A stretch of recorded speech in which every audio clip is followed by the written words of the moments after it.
नमस्कार, मैं हूं पवन त्यागी। ईडी लगातार पूरे देश में ताबड़तोड़ छापेमारी कर रही है और जो भ्रष्ट लोग हैं जिन्होंने अवैध तरीके से देश को लूटकर अपने खजाने भरे हैं उनके ऊपर लगातार कार्रवाई हो रही है और ईडी इससे पता लग रहा है कि बहुत एक्टिव है। अब अर्पिता मुखर्जी को लेकर के जिस तरह की खबरें आई थी कि उनके पास से पश्चिम बंगाल के जो ममता बनर्जी के खासम खास मंत्री पार्थ चटर्जी हैं, जिन्होंने भर्ती घोटाले में करोड़ों रुपए की रिश्वत बटोरी थी और वो रिश्वत बटोर करके उन्होंने ईडी की नज़रों में धूल झोंकने के लिए अपनी निकट सहयोगी अर्पिता मुखर्जी के घर में रख दी थी। अब अर्पिता मुखर्जी कह रही है कि मुझे भी ये नहीं पता था कि थैलों में कितना कैश आ रहा है या किसी थैले में कितना सोना रखा है। ये सूत्रों की माने तो अर्पिता मुखर्जी के घर को पार्थ चटर्जी एक बैंक की तरह इस्तेमाल करता था और एक इस तरह का सिस्टम बनाया हुआ था कि जिसको रिश्वत देनी हो वो अर्पिता मुखर्जी के घर पैसे जमा कराए, वहां से एक स्लिप मिलेगी और उस स्लिप में कोड वर्ड में लिखा होगा कि कितने पैसे आ गए और इसकी एवज में अब उस बंदे का क्या काम है वो मुखर्जी कर दिया करते थे। तो इसलिए पार्थ चटर्जी और अर्पिता मुखर्जी मिलकर ये रिश्वत खोरी इकट्ठी कर रहे थे, लेकिन ईडी की पहली पूछताछ में जो 21 करोड़ रुपए मिले थे और सोना विदेशी मुद्रा मिली थी, अब अर्पिता मुखर्जी की पूछताछ में पता लगा कि उसका जो पैतृक घर है यानी जहां वो पैदा हुई थी उस पैतृक निवास में भी कुछ पैसे छुपाए गए हैं। और अर्पिता मुखर्जी के दूसरे फ्लैट पर जब छापा मारा गया तो वहां भी पता लगा कि 15 करोड़ रुपए मिले हैं, यानी पहले 21 करोड़ और अभी 15 करोड़ और इस दूसरी खेप में भी सोने के बिस्किट प्राप्त हुए हैं। ईडी के सूत्र कहते हैं कि जो हमारे पास जानकारी है, सीबीआई की तरफ से जो उनको जानकारी दी गई है, ये पूरा मामला लगभग 100 करोड़ रुपए की उगाही का है। मामला ये भी है कि क्या इसमें ममता बनर्जी का भी हिस्सा है। अब ममता बनर्जी ने जिस तरह से खुलकर बयान दिया और उन्होंने कहा कि यदि कोई भी दोषी है, भ्रष्टाचार जिसने किया है उसको उम्र कैद की सजा दे दो, तो ममता बनर्जी के इसी बयान को आधार मान लें अगर, तो इसका मतलब यह हुआ कि कल को जब उनका भतीजा भी पकड़ा जाएगा भ्रष्टाचार में तो ममता बनर्जी उस दिन हल्ला गुल्ला ना करें, अपने बयान को याद करें कि उन्होंने कहा क्या था। उन्होंने कहा था कि जो भी भ्रष्ट लोग हैं, भ्रष्टाचारी हैं, जिन्होंने गलत तरीके से पैसे कमाए हैं, उनको जल्दी जल्दी सुनवाई करें और उम्र कैद की सजा दें। अब इसका मतलब यह है ममता बनर्जी की इच्छा है कि जो घपले हुए हैं, जो घोटाले हुए हैं, वो उनका खुलासा चाहती हैं और दोषियों पर सख्त कार्रवाई चाहती हैं।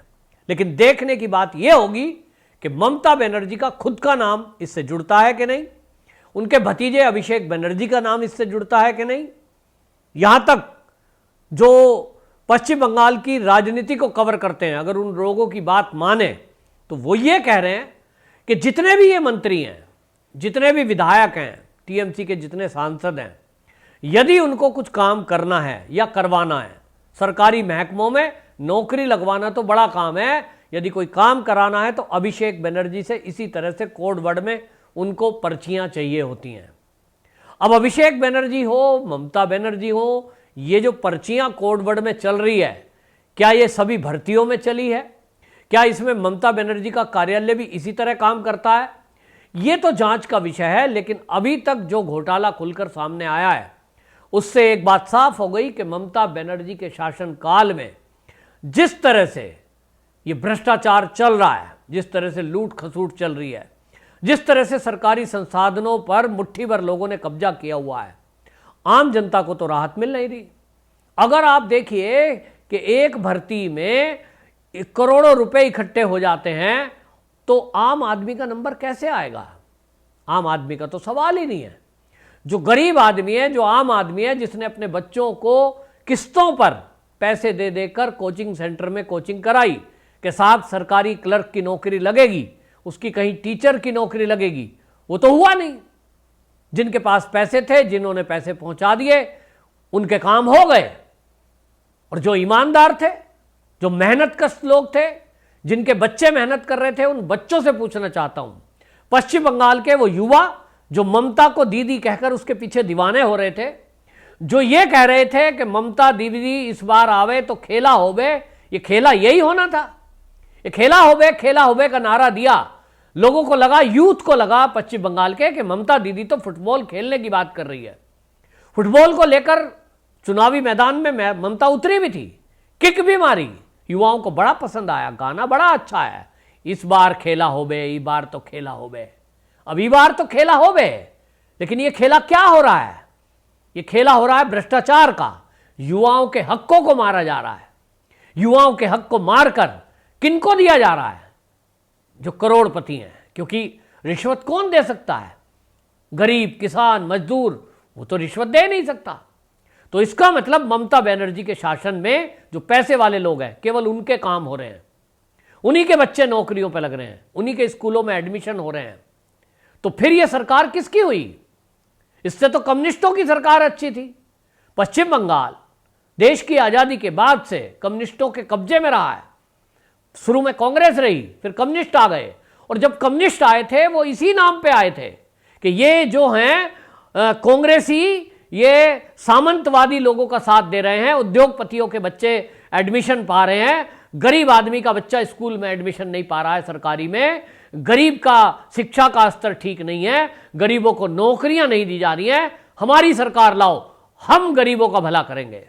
लोगों ने सोचा कांग्रेस को बदल देते हैं, ले आते हैं कम्युनिस्टों को। पश्चिम बंगाल कम्युनिस्टों को सौंप दिया। 35 साल, 35 साल कम्युनिस्टों के पास पश्चिम बंगाल की सत्ता रही, लेकिन उसका नतीजा हमने देखा। पश्चिम बंगाल कंगाल से कंगाल होता चला गया। बड़ी बड़ी इंडस्ट्रियां बंद हो गई।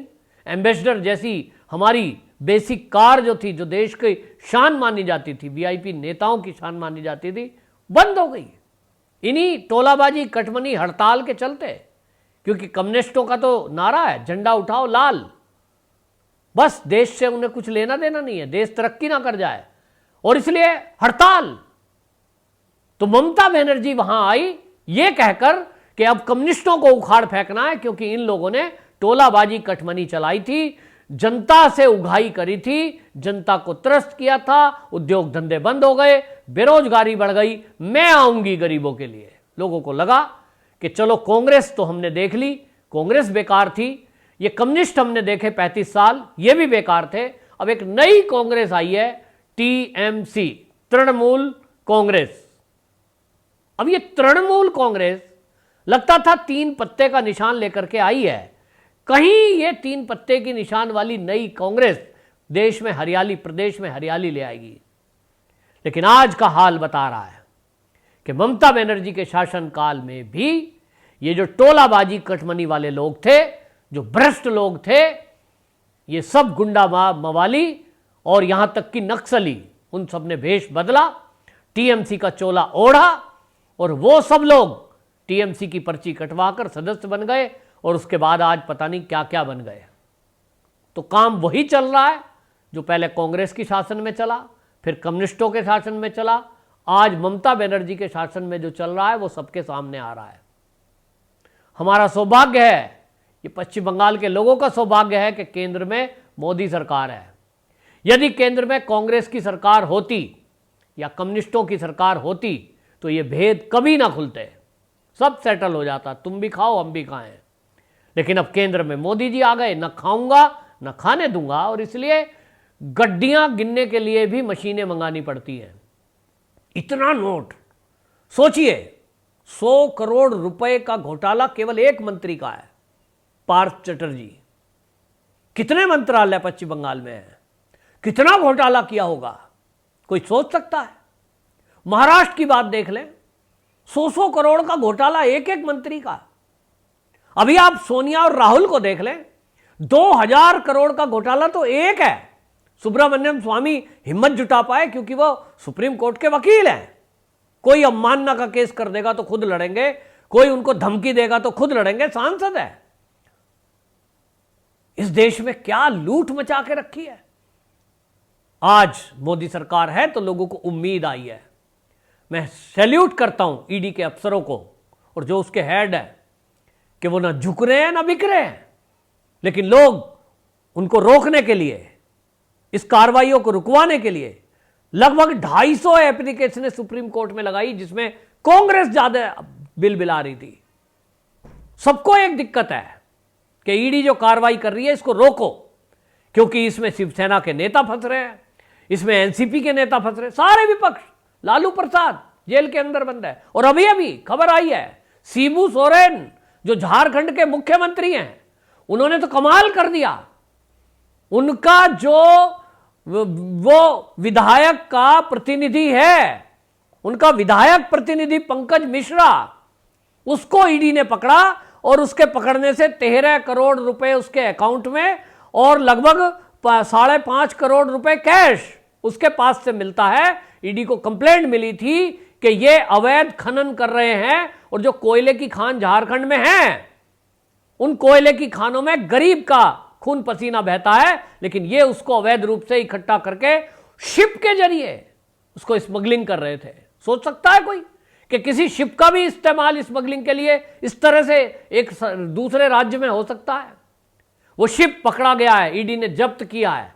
वो शिप वेस्ट बंगाल में रजिस्टर्ड है और वो झारखंड से ले जाता है वहां और कहां बेचता है ये तो अब जांच का पता लगेगा। लेकिन ईडी ने उसको गिरफ्तार किया तो पता लगा कि ये जो है मुख्यमंत्री हेमंत सोरेन के ये प्रतिनिधि पंकज मिश्रा है और इनका जो दोस्त है दाऊ यादव, वही शिप को चलाता है।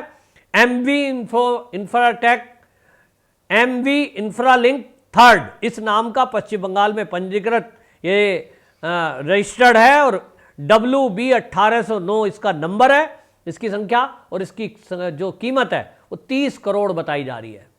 30 करोड़ का शिप वेस्ट बंगाल में रजिस्टर, उससे स्मगलिंग हो रही है और वो अवैध खनन में इस्तेमाल हो रहा है या फिर वो इस्तेमाल होता है कोयले में।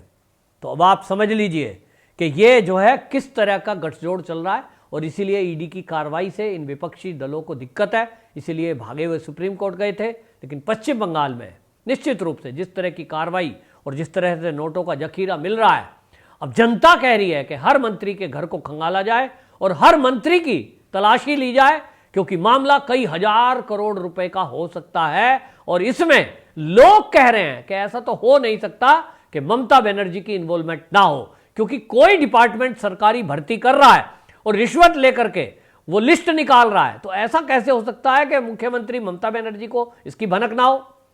निश्चित रूप से थी, तो उनको पैसा ना मिला हो, ऐसा भी नहीं हो सकता। और इसलिए जांच के तार मुख्यमंत्री ममता बनर्जी तक जा रहे हैं और इसीलिए खलबली मची हुई है टीएमसी के अंदर कि अब उनका क्या होगा। अधिकतर नेताओं पर तलवार ईडी की लटकी हुई है, अभी वो सर्विलांस पर है, आज नहीं तो कल ये भ्रष्टाचारी सब जेल में जाएंगे। वंदे मातरम।